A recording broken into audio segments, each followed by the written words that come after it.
The engine coughed twice, rattled and died.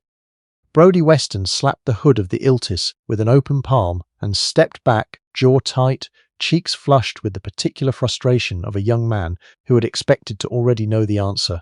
Around him, the equipment bay at Canadian Forces Base Borden hummed with the controlled activity of a competition morning.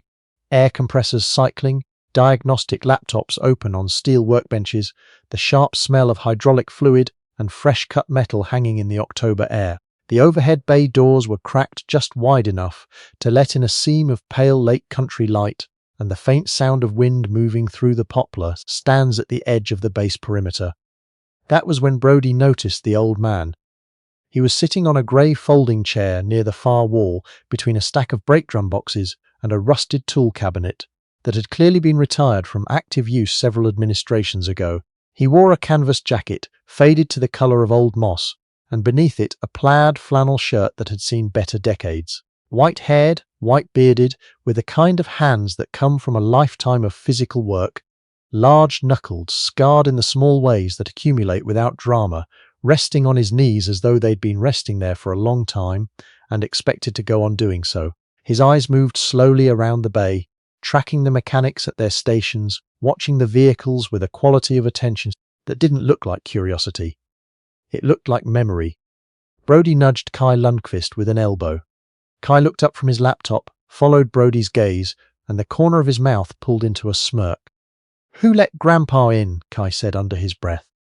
Nobody answered. Nobody really knew. The old man had arrived before most of the competitors that morning, signing in at the registration table in a voice so quiet the volunteer had asked him to repeat his name.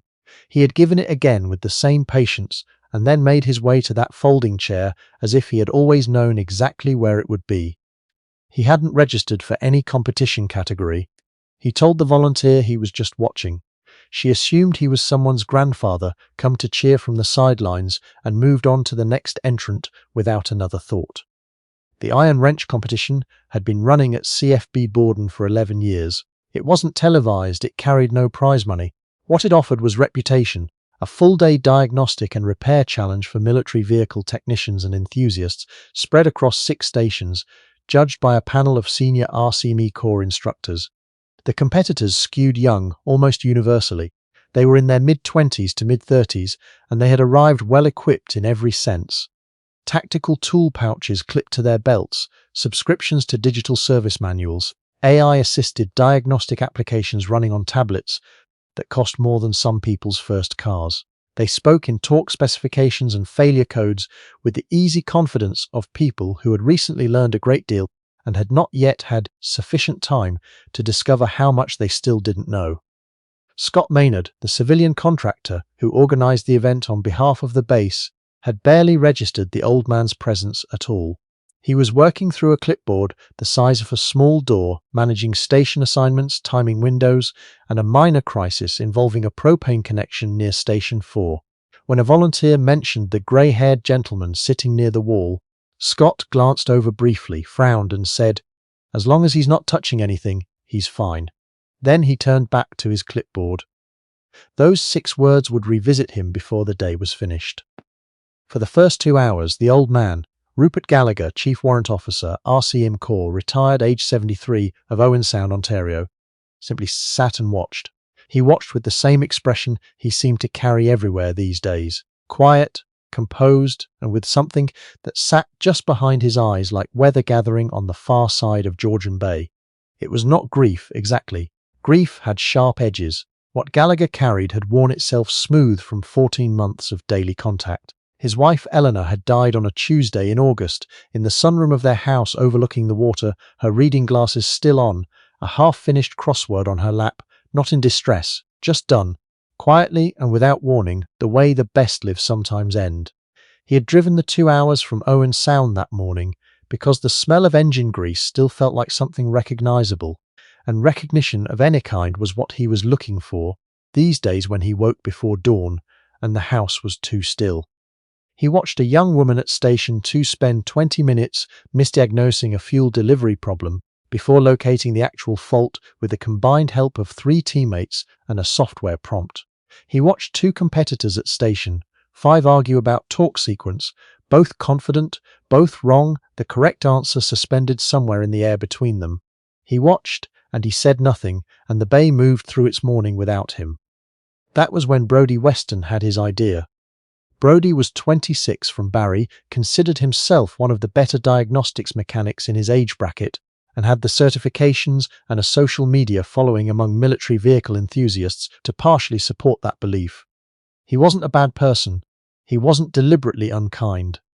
But he was young enough to still confuse confidence with competence, and he had a weakness for a particular brand of humour, the kind that needs someone else to be the occasion for it.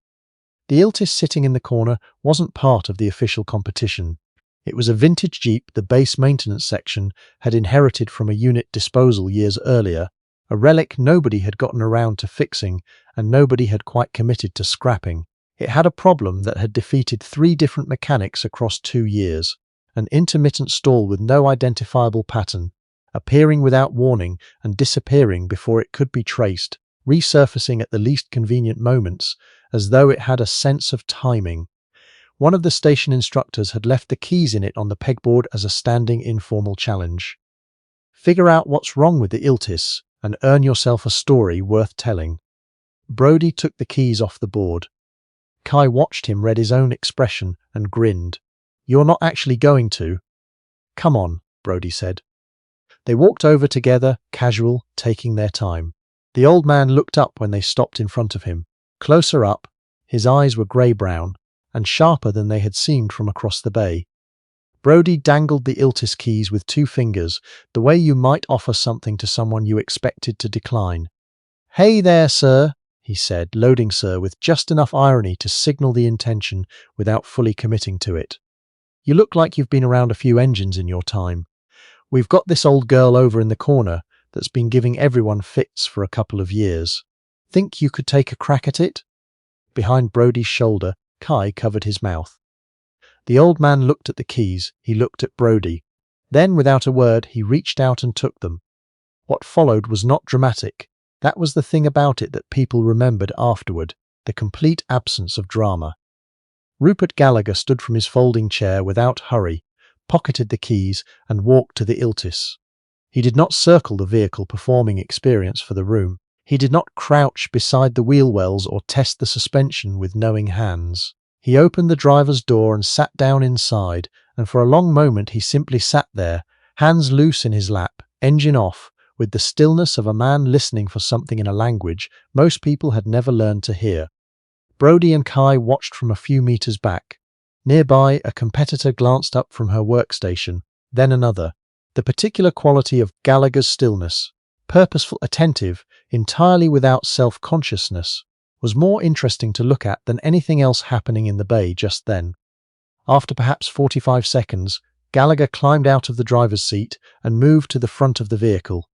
He lifted the hood, not with ceremony, the way you open something you have opened 1,000 times, and leaned over the engine compartment. He reached for nothing on the nearby bench. He consulted nothing on his person beyond his own hands. He began at the top of the engine and worked downward, and his fingers moved the way water moves, following what was already there. 42 seconds in, his fingertips found a vacuum hose along the left side of the intake manifold. A hairline crack, barely visible to the eye, the kind of intermittent failure that appeared with temperature changes and disappeared the moment the engine cooled. A fault that could defeat a diagnostic scan because it simply wasn't present during testing. He pressed the crack gently and nodded to himself, a movement so small only someone watching closely would have caught it. Another half-minute and he had traced the fuel line to the filter housing. Someone had installed the filter backward, not dramatically, backward enough that the engine ran most of the time, well enough that a quick inspection would miss it, and badly enough that under certain load conditions the engine would starve for fuel and stall without apparent cause, the kind of mistake made by someone in a hurry who had assumed rather than confirmed. He straightened slightly. His eyes moved to the distributor cap, then to the ignition timing marks. By this point, 14 people had stopped what they were doing to watch. Kai Lundqvist had stopped smiling completely. Gallagher reached into the left pocket of his canvas jacket and produced a small multi-tool, the folding kind that collapses flat, so worn along the pivot points that the manufacturer's stamp had been rubbed nearly smooth. From the corner of the nearest workbench, not the competition supply, just what had been left out and forgotten, he took a short length of rubber hose, the right interior diameter, cut weeks ago and abandoned by someone who'd moved on to another task.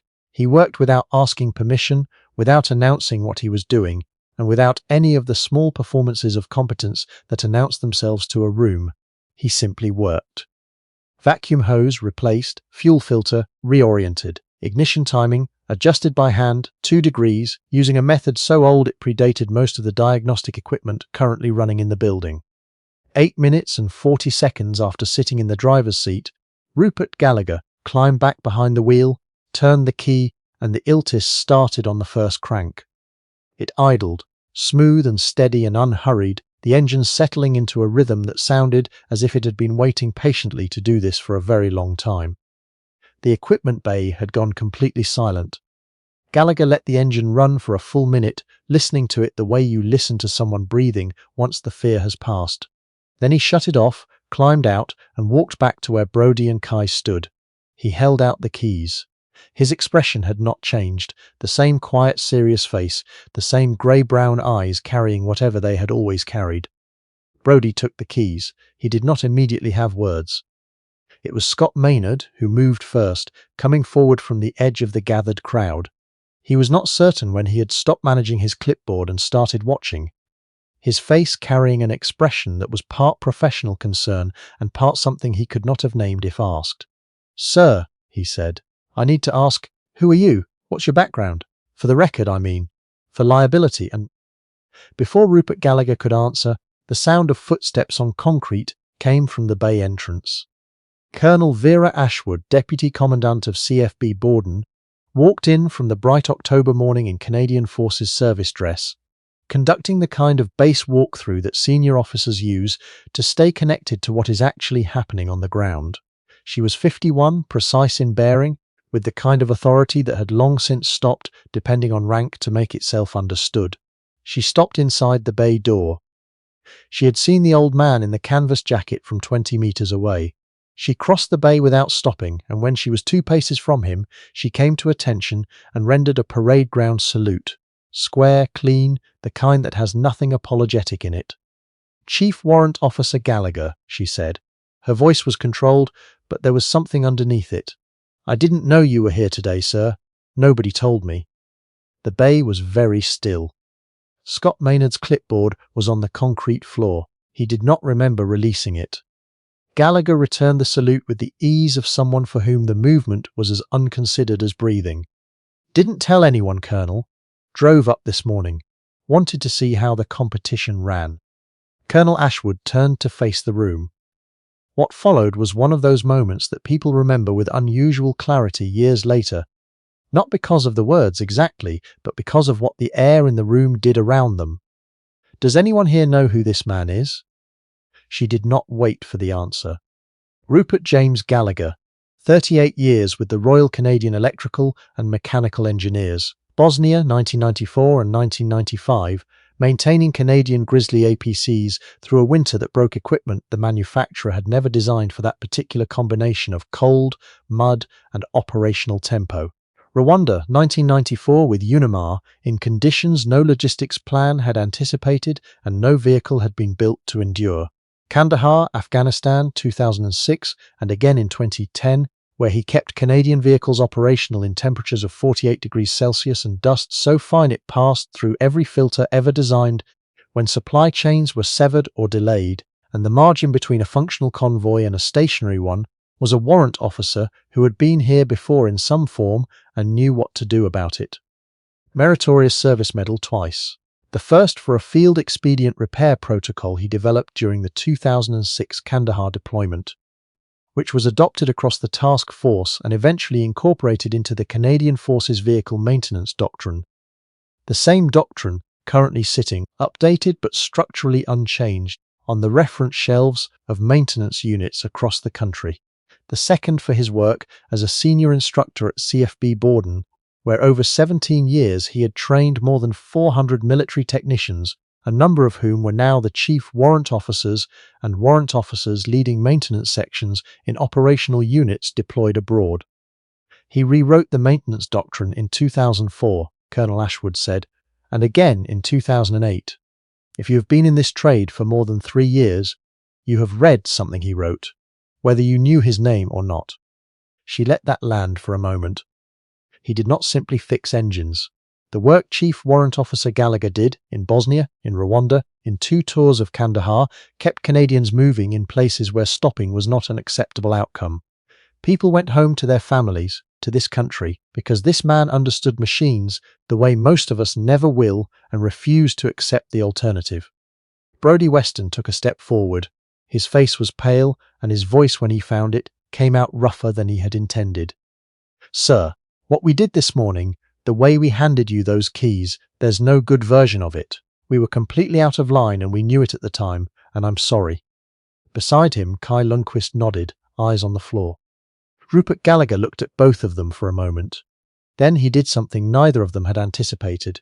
He shook his head, just slightly, and the lines around his eyes settled into something not quite a smile, but adjacent to one. "You saw an old man in worn-out clothes sitting somewhere he didn't obviously belong," he said, his voice quiet but carrying, "and you made a reasonable inference from what you could see. I've done the same. Everyone in this room has, if they're honest about it." He paused. The inference itself wasn't the problem. What you do with an inference before you've tested it, that's worth a thought or two, but you're both young, you'll think it through. That's how it works.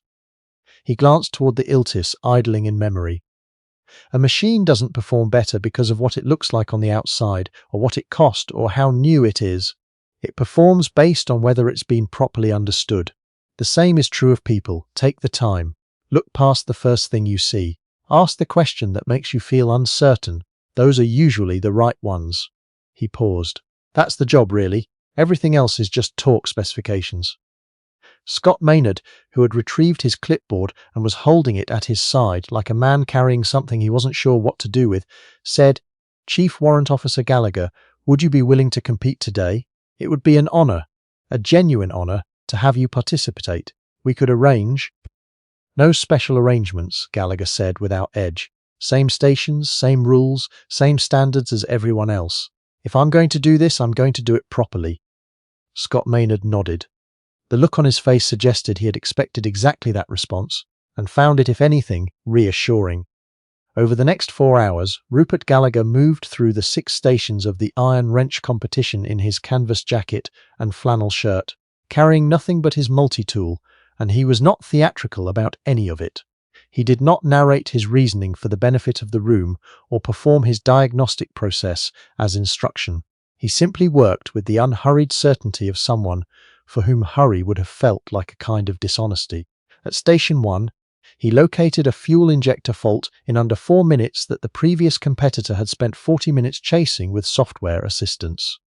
At Station 3, he identified stress fracturing in a hydraulic line, fitting by sound alone, tapping the line with a knuckle and listening, before any visual inspection confirmed it. At Station 6, a complicated electrical fault that had been considered the most difficult problem in the competition's history. He worked through methodically and without drama, and finished 11 minutes ahead of the second-best time on record. His scores were not merely good, they were the highest scores in the competition's 11-year history, by a margin that the judging panel noted in the record book without fanfare and would discuss quietly among themselves for some time afterward. Between stations, the competitors came to him, not in a group, nothing formal or ceremonial, but individually or in pairs with the specific questions they had been accumulating and not known who to ask, problems they'd been turning over for weeks, faults they'd been guessing at. Gallagher listened to each of them with patience and without condescension, and he gave back not always the answer, but frequently the next question, the one that pointed toward the answer, and the look on their faces when they arrived there by their own reasoning was something worth having seen. More than one of them wrote things down. Brodie and Kai came to him together near the end of the afternoon, while he was between Station 5 and Station 6. They asked if he would let them buy him supper at the mess. He said yes, without making them work for it, and he did not bring up the morning again, and they didn't either. though it was present in the care with which they listened and the questions they asked, both of them leaning forward slightly. The way people lean when they understand, they are in the presence of something they won't encounter again for a long time. When the scores were compiled and announced, Rupert Gallagher was declared the winner of the Iron Wrench competition by a margin that the organising committee recorded without comment. He accepted the trophy, a wrench mounted on a maple base, modest and solid in the hand, with a quiet nod and a handshake for Scott Maynard. He thanked the judges by name. Then he moved toward the exit. Colonel Ashwood caught up with him in the parking lot. His truck was at the far end of a row, a grey F-150 with a long crack running across the lower corner of the windshield and a St. Christopher medal on a thin chain hanging from the rearview mirror, catching the late afternoon light. Chief Warrant Officer Gallagher. She fell into step beside him. The RCM Corps is holding a heritage recognition ceremony next spring. Senior instructors who shaped the Corps over the past 4 decades. Your name is first on the list. We'd very much like you there, sir. He stopped at the driver's door and stood looking at the truck for a moment, his hand on the key. I'll be there, Colonel, he said. Eleanor would have wanted me to go. It was the first time all day he had spoken her name. Ashwood recognized it immediately, the way you recognize an absence, in the shape of what surrounds it. She sounds like she was a remarkable woman, sir. She was. He turned the key slowly in his hand. She used to say that the world would be a considerably better place if people spent less time being impressed by equipment and more time actually understanding it. A breath. She meant engines. She also meant people. She was right about most things. He opened the door and climbed in, and for one moment before he pulled it closed, he looked back at the base, at the bay where the light was still on, and the silhouettes of young mechanics were still moving in the late afternoon warmth. She usually was, he said quietly, to no one in particular. He pulled the door shut. The engine caught on the first turn. Colonel Ashwood stood in the parking lot and watched the grey truck move to the gate and turn west onto the highway toward Owen Sound. The October light long and golden on the asphalt, the trees running amber and rust along the road north of the base, the lake country settling into its best colour of the year. Behind her, in the bay, the competitors who had spent the afternoon with Rupert Gallagher were still talking, comparing what they'd seen, writing things down on notebook pages and the backs of scoring sheets, arguing gently over the sequence he had used at Station 3, trying to reconstruct from memory something he had said at Station 1 about listening before testing. The kind of conversation that doesn't end when a day ends. The kind that resurfaces 6 months later at a different base, when something goes wrong and a hand reaches automatically for a laptop, and then stops, and instead reaches for a stethoscope or a knuckle tapped against a line and something resolves. On the wall beside the Iltis, someone had taped a piece of paper torn from a competitor's notepad. The handwriting was quick and a little uneven, the kind made by someone who needed to write something down before they forgot they wanted to. Fixed in 8 minutes, Sieber Rupert Gallagher. His revision is on page 47 of the Doctrine Manual. Maybe read it. Scott Maynard found it when he came back through from the parking lot. He read it once, he read it again. He took his pen from his shirt pocket, considered it, and put it back. He left the paper where it was. Some things make their own point well enough without any help.